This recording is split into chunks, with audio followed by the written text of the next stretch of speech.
Good day and welcome to today's edition of the Evening Review. I'm Ashley Smith, the news editor of Namibian Sun. First, let's take a look at today's headlines.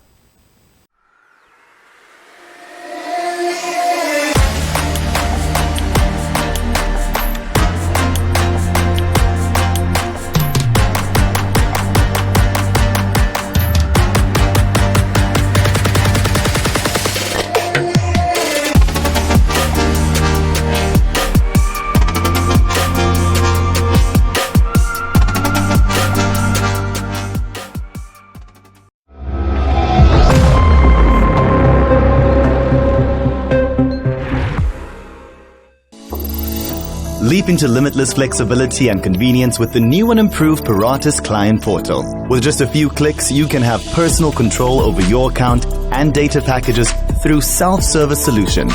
You can top up data from anywhere, anytime, monitor your data usage, check your data and account balance, download your invoices, initiate support tickets, and much more. Visit the Paratus Namibia website for more information or call the help desk on 083 300 1300. Always prepared, Paratus.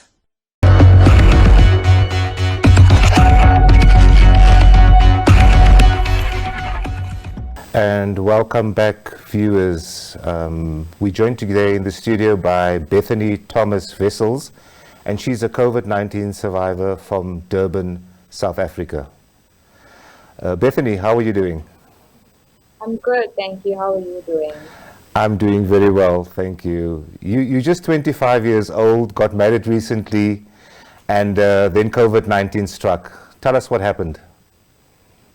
Okay, so it was the beginning of July, and I didn't have the conventional COVID symptoms that they tell us, to look out for. So I just started out with some body chills, sinus pressure, but it was nothing too hectic. I didn't think anything of it. I was still going out, running errands, being allowed into stores because I didn't have a temperature or anything like that. And as it progressed, I just started feeling so sick where I even told my husband, I've never felt this sick before. Something is wrong. I'm taking medication and nothing is even helping to ease the symptoms one bit.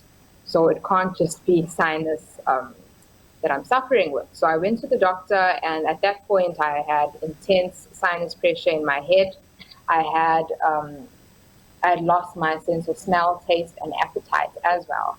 And I went to the doctor, and at that point I also still didn't think it was COVID because, they tell us sore throat, cough, temperature.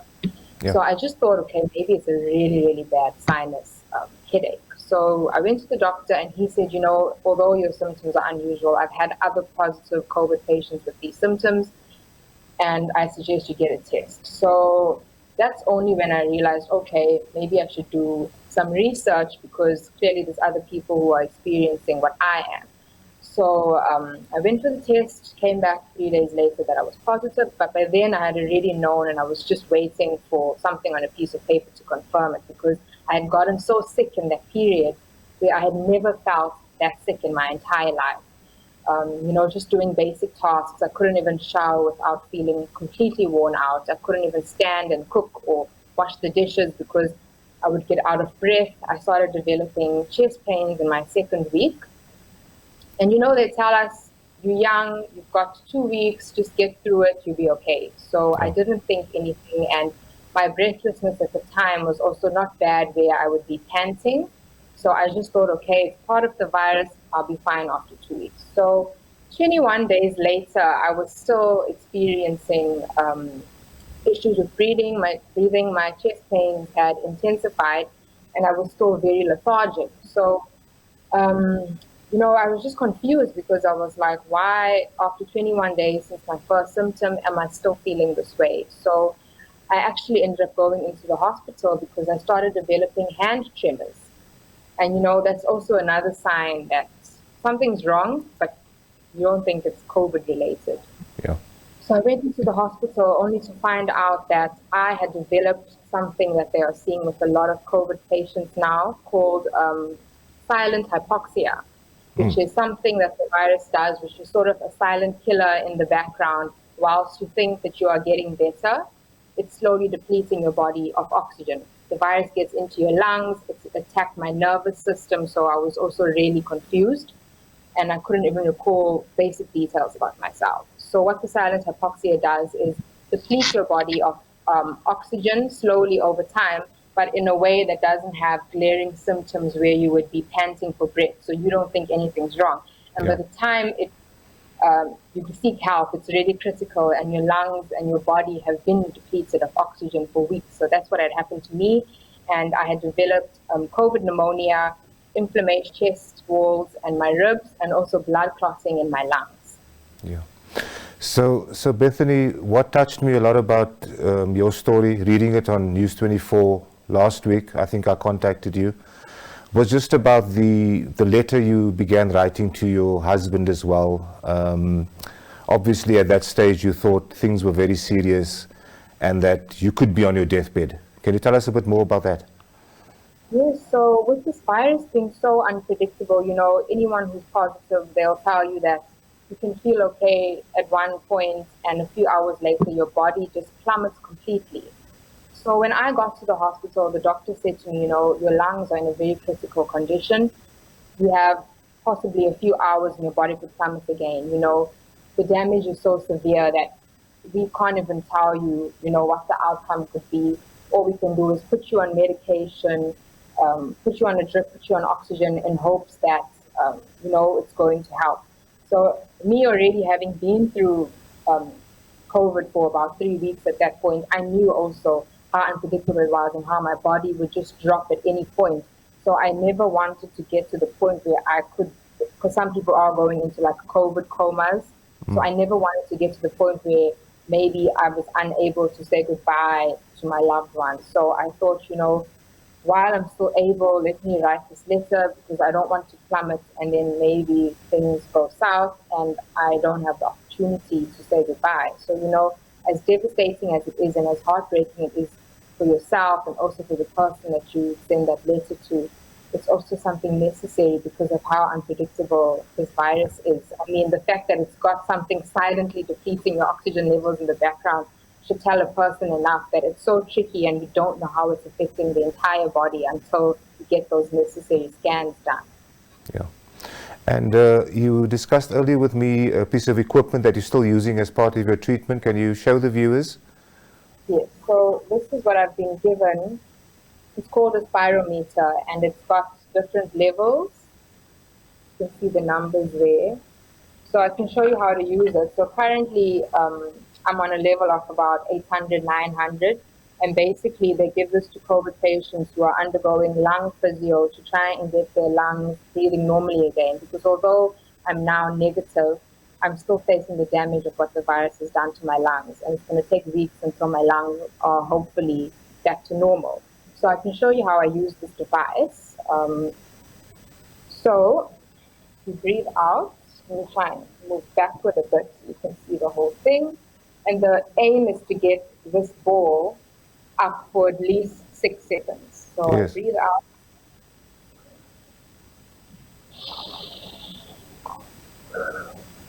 So most people will be able to get it up, while normal people, no problem. But for somebody with lung issues, 4 to 6 seconds is It's a bit of a tough one, yeah.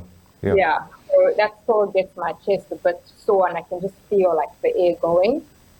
So hopefully, when I'm recovered, I will be able to do 1,200 easily. But currently, I'm still battling on about 700. So yeah, to do this every day, a couple of times a day throughout the day. And then I've also just been given other exercises to do to stretch my thoracic muscles and to get the base of my lungs taking in a normal amount of oxygen again. Yeah. Bethany, we kind of went into this interview in reverse, but I'd like to know a bit more about you. Can you tell us a bit more for our viewers what you do, and are you working remotely? What is the situation with work at the moment? Okay, so I work for an advertising agency and I also model part-time. So, a lot of people ask me, how did I get this virus? Have you been out working? But I actually was working from home. Yeah. So it was just a surprise to me because I didn't know where I got it from, and I assumed it was probably from the store because I've been working from home, and it has been. I've had a very understanding boss and a very patient boss, which I'm blessed for because it's very difficult during these times to be able to keep a job. So I have been working from home right through. I think I only went into the office for about 2 weeks. And even then, I was leaving early and I wasn't really there full time. So I've only been able to now get back into work this week. After last week, I was discharged from hospital. I had a week to recover, and then I've been back this week. I just want to pause a bit on the situation in South Africa. In Namibia, we have over 2,000 cases, just for your information. We've had over 10 deaths, and but obviously the situation in South Africa is much, much worse. 500,000, over 500,000 people infected. Your deaths are closing in on 9,000, I think. And just tell us a bit about kind of what the situation is. How does it feel to be part of South African society at the moment? It's very scary because you also get people who are cautious, and then you get people who are also just so over it, so they're doing their own thing. So for me, who's gone through this experience, it's scary for me to still see people, trying to do their own thing. I mean, there were videos released on the weekend of a bunch of people at the beach. It looked like a normal day. And, I think a lot of people are still not getting it and still not understanding, just how dire the situation is. So, things are really bad in South Africa. I know where I am in KZN, also the amount of deaths and cases is just increasing. I've also noticed such an increase in my age group and people that I know. So I think people are starting to realize, they're not exempt from this.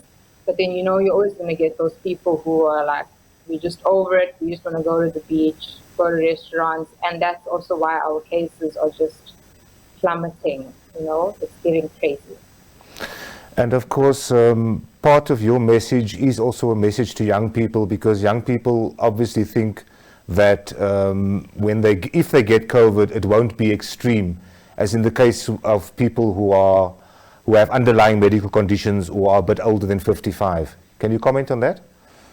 Yes, so that's initially what I thought as well, which is why I never thought to seek additional help by going to a hospital, because I wasn't panting for breath. I thought, I'm going to be fine after 2 weeks. But like I've said, this virus is so unpredictable, and just going into hospital, speaking to the doctors, speaking to, I also have a close friend who's a doctor, and they've all advised me, this virus is just, it's unpredictable. It's anybody's game. They've seen young people also coming in just like myself and getting severely ill. And just by me speaking out and being open about it, trying to break the stigma and trying to also encourage other people to go get tested even if you don't have conventional symptoms, I've managed to speak to a lot of people who are positive and around my age, and people who have also gotten severely ill.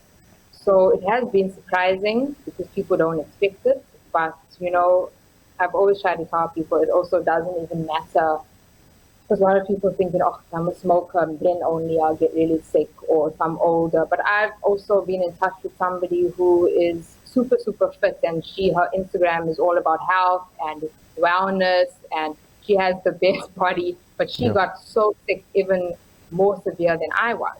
So, it's not about even, don't take this medically because I'm not a doctor, but from just speaking to people, I've found it's not really about whether you gym a lot that's going to help you, and whether you are this or that, because there's also asthmatic people who are not getting sick. I honestly think it's down to genetics. So just in terms of, whether you're going to get super ill or not, it's really just how your body responds. And because this virus is responding so oddly in different people's bodies, it's best to just be careful, because you never know how it could affect you.